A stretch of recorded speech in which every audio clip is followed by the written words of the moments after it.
क्या आप कभी रात के अंधेरे में आईने के सामने खड़े हुए हैं? क्या आपने कभी ब्लडी मैरी का नाम लिया है? वो नाम जिसे लेने से ही रूह कांप उठती है। एक ऐसी आत्मा जो आपके सामने प्रकट हो सकती है, खून से लथपथ चेहरा, लाल चमकती आंखें और दिल दहला देने वाली हंसी के साथ। कहते हैं अगर आप उसका नाम 3 बार पुकारें तो वो आईने से बाहर आकर आपकी रूह को अपने साथ ले जाएगी। लेकिन क्या आप इस खौफनाक कहानी पर यकीन करते हैं? आज हम आपको बताएंगे ब्लडी मैरी की वो भयानक सच्चाई जिसे सुनने के बाद आप कभी आईने में देखने की हिम्मत नहीं करेंगे। तो आइए, अगर आप हिम्मत रखते हैं तो इस डरावनी सफर पर हमारे साथ चलें। नमस्कार दोस्तों, स्टोरी नाइट में आपका एक बार फिर से स्वागत है। आज की कहानी का नाम तो आपने सुन ही लिया है, तो चलिए बिना कोई वक्त गवाएं कहानी शुरू करते हैं। ये कहानी सिल्विया नाम की लड़की की है। एक दिन की बात है, सिल्विया पढ़ने के लिए किताब लेकर बैठी थी कि अचानक लाइट चली गई। ओहो, ये लाइट भी वक्त बेवक्त चली जाती है।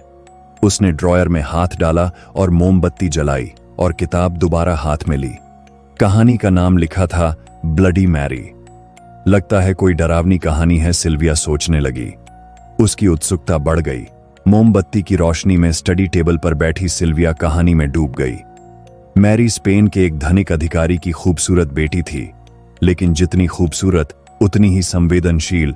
10-11 वर्ष की अवस्था में मैरी मां के सानिध्य से वंचित हो गई थी और अय्याश पिता साल होते होते दूसरी पत्नी घर ले आया, जिसे मैरी कभी पसंद नहीं आई। किशोरावस्था की ओर बढ़ती लड़कियां बेहद संवेदनशील होती हैं और भविष्य को लेकर बहुत सी कल्पनाएं बुनती हैं। इसी उम्र में मैरी की दूसरी मां मरीना उससे उम्र में मुश्किल से 10 वर्ष बड़ी थी और उसके पिता की सबसे करीबी हो गई और मैरी का पिता मरीना के प्यार में डूबता चला गया। वह भूल गया कि मां की ममता से वंचित एक बेटी को उसकी जरूरत है। जीवन में हुई इस दुर्घटना ने मैरी को अंतर्मुखी बना दिया। हमेशा तितलियों सी उड़ती फिरती हिरनी सी चंचल मैरी धीरे धीरे शांत ज्वालामुखी बन गई, जो अपने अंदर समय की तब्दीलियां दबाती चली गई। जैसे जैसे मैरी बड़ी होती गई, उसकी सुंदरता निखरती गई और सारे देश में उसके चर्चे फैल गए। उसकी मां मरीना उससे जलने लगी। वह चाहती थी कि उसकी शादी उसके सौतेले भाई से हो जाए, लेकिन मैरी को वो एक आंख नहीं भाता था। आवारा शराबी जैक मैरी से कम 15 साल बड़ा था और मैरी अभी 18 साल की हुई थी। इसी दौरान उसका पिता जेम्स जानलेवा बीमारी से ग्रस्त हो गया और बिस्तर पर पड़ गया, और अब शायद उसके दिल में मैरी के लिए प्यार उमड़ा और उसने मैरी से अपने किए पर बहुत अफसोस जताया। साल की बीमारी के बाद जेम्स ईश्वर को प्यारा हुआ, लेकिन जाने से पहले वह मैरी को अपना उत्तराधिकारी घोषित कर मानो अपनी भूल का प्रायश्चित कर गया। मरीना को बहुत बड़ा धक्का लगा और उसने मैरी को बहुत जलील किया, पर मैरी ने मरीना की परवाह नहीं की। बहुत बड़ी जायदाद की मालकिन बनते ही उसमें आत्मविश्वास जाग गया। उसके आसपास के बड़े बड़े लोग जो पिता के परिचित थे आने लगे थे। सुंदरता के चर्चों ने उसको मशहूर कर दिया था और अब वो पिता की संपत्ति पर रानी बन बैठी थी। अपनी सुंदरता सुन सुनकर मैरी को स्वयं से ही मानो प्यार हो गया और वह अक्सर शीशे में अपनी शक्ल देखा करती और अब खुद ही अपनी सुंदरता को निहारती। तभी मैरी की मुलाकात एक पार्टी में चित्रकार विक्टर से हुई, जो अभी स्कूल की पढ़ाई खत्म कर कॉलेज जाने लगा था। उसका भोलापन और सादगी मैरी के मन में घर कर गया। अब उसे जैसे जीवन के सभी सुख मिलने लगे थे और जिंदगी खुशगवार हो गई थी। 2-3 साल की दोस्ती के बाद मैरी ने उसे शादी का प्रपोजल दिया। इस समय मैरी की उम्र 25 और विक्टर की उम्र 22 साल थी। पिछली जिंदगी के 8-10 साल जो मैरी ने भुगता था वह सब भूल गई और विक्टर के साथ उसकी जिंदगी बहुत अच्छी जा रही थी। शादी को 8 साल हो चुके थे, लेकिन मैरी अभी मां नहीं बन पाई थी। मैरी को बच्चों से बहुत प्यार था और वह चाहती थी अब वह मां बन जाए और अपने बच्चों को बहुत प्यार दे, जिससे वह वंचित रही। पर किसी वजह से उसकी इच्छा पूरी नहीं हो रही थी और अब वो चिंतित रहने लगी थी। इस तनाव में उसकी सुंदरता धीरे धीरे कम होने लगी थी और फिर विक्टर को वो शायद अखरने लगी थी। अब विक्टर उस पर कम ध्यान देता था और कम उम्र लड़कियों से ज्यादा समय गुजारा करता। इसने मैरी को असुरक्षित महसूस कराया। उसे लगने लगा अगर वह मां बन जाती है तो विक्टर फिर से उसके करीब आ जाएगा और इसके लिए वह डॉक्टर के पास गई। लेकिन मैरी का दुर्भाग्य कि न तो वह मां का प्यार पा सकी और न ही मां बनने का सौभाग्य उसकी किस्मत में था। समय अपने रास्ते भागा जा रहा था। अब मैरी को लगने लगा कि अगर वह मां नहीं बनी तो विक्टर को खो देगी। वह अपनी मानसिक परेशानियों की वजह से ही अपने चेहरे की रौनक खोती जा रही थी। वह अब शीशे में देखती तो लगता कि वह उसे चिढ़ा रहा है। चेहरे पर झाइयां नजर आने लगी थीं। मां बनने का जुनून उसे जगह जगह भटका रहा था। ऊपर से विक्टर का उसे अनदेखा करना उसे तड़पा रहा था। उसने अब तांत्रिकों का सहारा लिया। किसी भी तंत्र मंत्र विद्या से वह मां बनना चाहती थी और इसके लिए एक तांत्रिक ने उसे बच्चों की बलि देने के लिए तैयार किया। हर अमावस को उसे एक बच्चे की बलि देनी थी और जब ये बलि पूरी हो जाएंगी तब उसे मां बनने का सौभाग्य मिलेगा। मैरी पागल हो गई मां बनने की चाहत में। अच्छा बुरा सही गलत का उसे ध्यान ही नहीं रहा। बस उसे मां बनना था तो बनना था।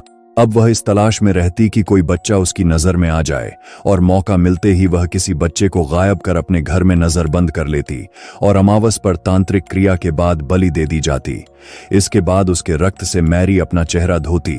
उसे लगता कि इस क्रिया से उसके चेहरे पर चमक आएगी और विक्टर फिर से उस पर आसक्त होगा। इस समय उसका रूप अत्यंत भयानक हो जाता और आसपास फैला रक्त और बच्चे के मृत शरीर का सिर धड़ अलग पड़ा होता। मैरी जैसे किसी बीभत्स ड्रैकुला में परिवर्तित हो जाती। विक्टर इस सबसे अनजान भोग विलास में जुटा रहता। आसपास के इलाके में बच्चों के गायब होने की खबर फैल गई। पिछले 3 महीने में 4 बच्चे गायब हो चुके थे। सभी की उम्र 5 साल से छोटी थी। पुलिस में रिपोर्ट दर्ज कराई चुकी थी। सभी छानबीन कर रहे थे लेकिन उसका कोई निष्कर्ष नहीं निकला।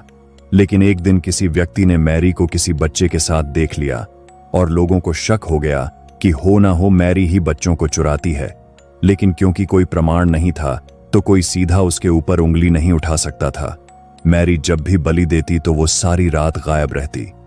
एक दिन सफाई कर्मी को मैरी के बंगले के पीछे बहुत सी हड्डियां मिलीं। पुलिस आई पर मैरी सारे सबूत मिटा चुकी थी। इलाके में सभी उससे घृणा करने लगे और पीठ पीछे उसे ब्लडी मैरी पुकारते। सबको यकीन हो गया था कि मां बनने की चाहत में मैरी ही बच्चों के साथ कुछ गलत कर रही है। सब अपने बच्चों को उससे दूर रखते। मैरी बिल्कुल अकेली पड़ गई थी। एक तरह का सामाजिक बहिष्कार शहर के लोग कर चुके थे। वह विक्टर को साथ रहने को विवश करने लगी थी। विक्टर भी बेमन से उसके साथ रहता। इस तरह 2 साल होने को थे। 20 बलि पूरी हो चुकी थीं। लेकिन इन 2 साल में मैरी सुंदर संवेदनशील नारी से मानसिक रूप से एक संवेदनहीन ड्रैकुला के रूप में परिवर्तित हो गई थी। अब जब भी वो शीशे में देखती उसको अपने अंदर एक राक्षसी दिखाई देती। उसको अपना चेहरा ही बदसूरत भयानक दिखाई देता। उसे लगता कि वह खुद ही बच्चों का खून पी रही है। यह उसकी अंतरात्मा थी जो उसे बार बार चेतावनी दे रही थी कि वह गलत कर रही है। लेकिन अपने मां बनने के जुनून में वह अपनी अंतरात्मा को सुला देती। अब जब वह शीशे में देखती तो स्वयं को ही bloody Mary, bloody Mary, bloody Mary पुकारती और जोर जोर से हंसती। उस समय वास्तव में उसका रूप परिवर्तित हो जाता। उसे लगता उसके सिर से सींग निकल आए हैं। आंखें सुर्ख लाल हो जाती, पुतलियां फिर जाती और बड़े बड़े दांत बाहर निकल आते। ये शायद 2 साल से हो रही तांत्रिक क्रिया का प्रभाव था या उसकी अंतरात्मा का रोदन जो उसे उसकी असलियत बता रही थी। पर मैरी अपने रास्ते में बहुत आगे बढ़ चुकी थी और इसी में आनंद का अनुभव करती। अब उसे अपनी मंजिल करीब लगने लगी थी। वह जब तब शीशे में खुद को देख ब्लडी मैरी पुकारती और भयावह अट्टहास करती। अमावस आने वाली थी और मैरी अभी तक बलि चढ़ाने के लिए बच्चे का इंतजाम नहीं कर पाई थी। वह गाड़ी लेकर शहर से बाहर निकल गई। शाम को जाकर एक शहर में उसे अपना लक्ष्य प्राप्त हुआ। यह एक 3 साल की छोटी बच्ची थी जो बहुत प्यारी थी। मैरी उसे बलि चढ़ाने के लिए तांत्रिक अनुष्ठान के लिए बैठी तो बच्ची खिलखिला रही थी। उसकी अंतरात्मा ने उसको दुत्कारा। कहीं कोई करुणा उसके अंदर बाकी थी। मां का ममत्व कब किससे क्या करवा दे कौन जानता है। शायद निश्चय डिग रहा था, नहीं कह सकते। उसे ऐसा एहसास हुआ कि इसी बच्ची की उसे तलाश थी। यही उसकी बच्ची है जिसकी तलाश में उसने इतने साल बिताए हैं और 20 बलियां दी। यही उसकी अपनी बच्ची है, यही उसकी तलाश थी। आज वो जैसे मां बनने की प्रक्रिया से गुजर रही थी। बच्ची की मोहक मुस्कान उसके दिल में सूख चुकी ममता को जैसे कुरेद कर बाहर निकाल रही थी। अभी उसके अंतर्मन में यह द्वंद चल ही रहा था कि तभी विक्टर आ गया। उसे मैरी पर शक तो था ही, जब उसने देखा कि मैरी बलि देने जा रही है तो उसने उसे रोकने के लिए बलि का चाकू उठाया और मैरी की गर्दन पर चला दिया और मैरी की गर्दन धड़ से अलग हो गई। चारों तरफ खून के छींटे बिखर गए। बड़ा भयानक मंजर था। चारों तरफ खून के छींटे फैल गए। विक्टर खून से नहा गया और बच्ची डर कर रोने लगी। धड़ से अलग होने पर भी मैरी के चेहरे पर लगी आंखें बच्ची की ओर देख रही थीं। ब्लडी मैरी, उसके मुंह से अस्फुट स्वर निकले। मरते समय मैरी की आत्मा उस 3 साल की बच्ची में थी। जैसे ही मैरी के शरीर से आत्मा निकली और उस बच्ची में प्रविष्ट हो गई। बच्ची उठकर मैरी के कमरे में पहुंची और शीशे के सामने खड़ी हो गई। Bloody Mary, bloody Mary, bloody Mary, उसने 3 बार शीशे पर लिखा और मोमबत्तियां जलाईं। मैरी का नाम लिया मानो श्रद्धांजलि दे रही हो। विक्टर को कुछ समझ ना आया। अभी वो सदमे में था। बच्ची अचानक बड़ी हो गई और उसका चेहरा भयानक हो गया। जो भी मुझे शीशे के आगे मोमबत्तियां जलाकर इस नाम से पुकारेगा वह जीवन से मुक्त हो जाएगा। तुम भी पुकारो विक्टर, मुझे श्रद्धांजलि दो ना। विक्टर जैसे सम्मोहन में बंध गया और शीशे के आगे खड़ा होकर बुदबुदाया, bloody Mary, bloody Mary, bloody Mary. Mary जोर से खिलखिलाई। विक्टर का हाथ पकड़ा और बालकनी से कूद गई। नीचे लाश के चीथड़े उड़ गए। चारों तरफ भयानक मंजर था। शहर में सभी ने समझा कि मैरी को मारकर विक्टर ने आत्महत्या कर ली और साथ ही बच्ची भी गिर गई। शहर में लोगों ने राहत की सांस ली, पर आज भी मैरी की ममतामयी आत्मा भटकती है और जो भी उसे याद करता है उसे मुक्त कर देती है। कहानी समाप्त हो चुकी थी। सिल्विया पुस्तक को बंद करने लगी, लेकिन नीचे लिखे नोट को देख उसे पढ़ने लगी। नोट पर लिखा था, कोई भी पाठक शीशे के सामने खड़े होकर ये हरकत ना दोहराए, अन्यथा परिणाम भयानक हो सकता है। लेखक सिल्विया को कहानी अच्छी लगी, पर लेखक का ये नोट उसे बेवकूफी भरा लगा। ऐसा भी कोई होता है भला? वह उठी, शीशे के सामने उसने मोमबत्तियां जलाईं और बोलना शुरू किया, bloody Mary, bloody Mary, bloody Mary. तभी शीशे में यकायक चेहरा बदलने लगा। मैरी नजर आने लगी और फिर सुबह फ्लैट के ग्राउंड में सिल्विया की लाश के चिथड़े चिथड़े पड़े थे। तो दोस्तों, ये थी ब्लडी मैरी की कहानी। आपका बहुत बहुत धन्यवाद इस कहानी को सुनने के लिए। यदि आज की कहानी आपको पसंद आई हो तो कृपया एक लाइक कर दीजिए। आपकी सपोर्ट से हमें और भी बेहतर डरावनी कहानियां लाने के लिए प्रेरित करती है। हम मिलते हैं आपसे एक और डरावनी कहानी के साथ। तब तक के लिए ख्याल रखिए अपना। अलविदा।